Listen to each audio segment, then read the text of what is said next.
So I want to get a little bit more about your experience with all the dads that you've interacted with, and I want to get an idea of some of the biggest challenges that they face. So some of these could be, timeless themes like adjusting to the demands of fatherhood. The evolving relationship with your wife. That was one that like really, really surprised me. Um, that you're giving you're giving your what not like she's mine, but giving up her to and she's caring for something else now. And you're like, wait, what about me? But also things that are not timeless. So, our current situation with COVID-19 and lockdowns and all the measures that we're taking to prevent spread. So, can you talk to just a few of those challenges? Sure. Yeah. Well, I think the most common challenge that I hear about is usually it's around time. How do you get it all done? Mm, Right. That's a challenge, I think, for most people is just how do I build a business, date my wife, raise the kids, take care of my health, monitor the finances, do all the things. It's just there's a ton that needs to be attended to, and juggling all that is a constant reassessing of what's real and what do you want, and then what does the calendar look like. So calendar management is probably the primary mhm, thing, because that is where you live your life. I mean, that is where you're allocating your time, and what could be more important than where you're putting your time and your energy. So knowing your yeses and your nos and who gets what time where is really important. Which, how that plays out practically speaking is that and we talk about it all the time. It happened our first ever front row dads retreat. My friend Jim Shields came in and he talked about his book that he wrote called The Family Board Meeting. And it was this simple concept of like getting one-to-one time with each child. mhm. And his formula was like one time per quarter for each child. You get 4 hours, go create this epic, what he calls a board meeting. And he was a surfer from Florida. He was a real estate guy. So the board meeting had a double meaning there of just being on the Ah, board, if you I will. see. But the board meeting became this whatever you want to call it, an activity, a habit, a ritual for our men, that a rhythm, as often men have called it, right? That it really serves them and their families.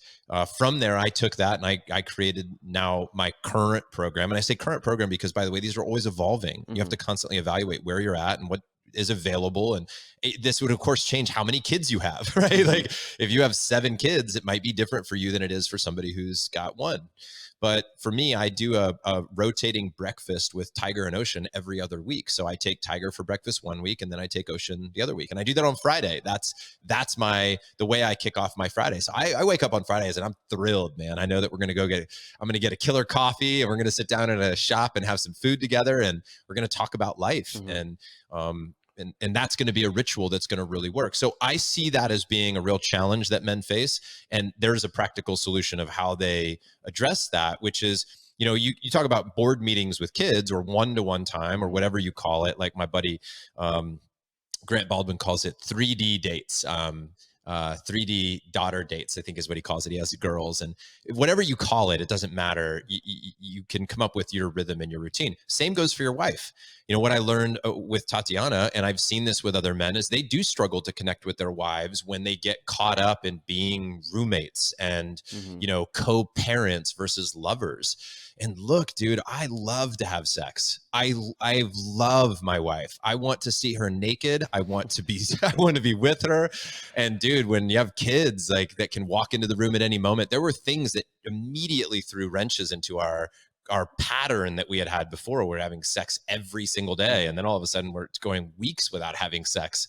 And that was an important part of our time to connect. And just, there's a lot of science behind that too. Not Mhm. just, there's a lot of chemicals that are released that she needs in her body that come through that act of engaging with me and that physical touch that we both need.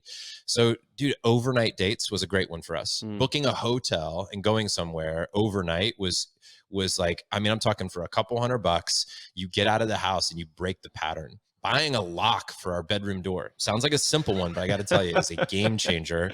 When not a lock that your kids can pick either, but like a real lock for the inside of your door that she would then feel comfortable to be, intimate with Mhm. me. These are like little things that just, how big of a deal could that really be? I don't, from in my situation, it was a huge deal. But you stack together 10 of those things and you start to really impact your relationship in a very positive way.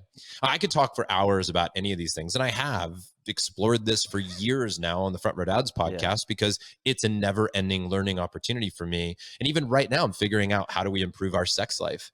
But that's something that I see with guys, is that what happens is they think it's supposed to be like it was in the past, and it's not. You're not Mhm. supposed to go back to the way it was. There's nothing wrong with looking at what worked and then repeating that. There's nothing wrong with, seeing a bright spot and asking how I might be able to replicate that. But you're not single with no kids anymore, so Mhm. it's not going to be the same, and you're going to have to be creative and innovative.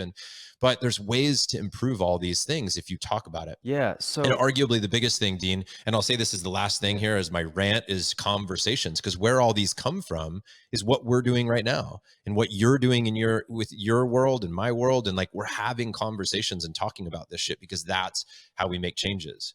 Hope you enjoyed that. Click over here if you want to watch another clip from the podcast. If you haven't subscribed, click over here to subscribe and check out full episodes on any major podcasting platform, full video episodes on the Better Man Podcast YouTube channel.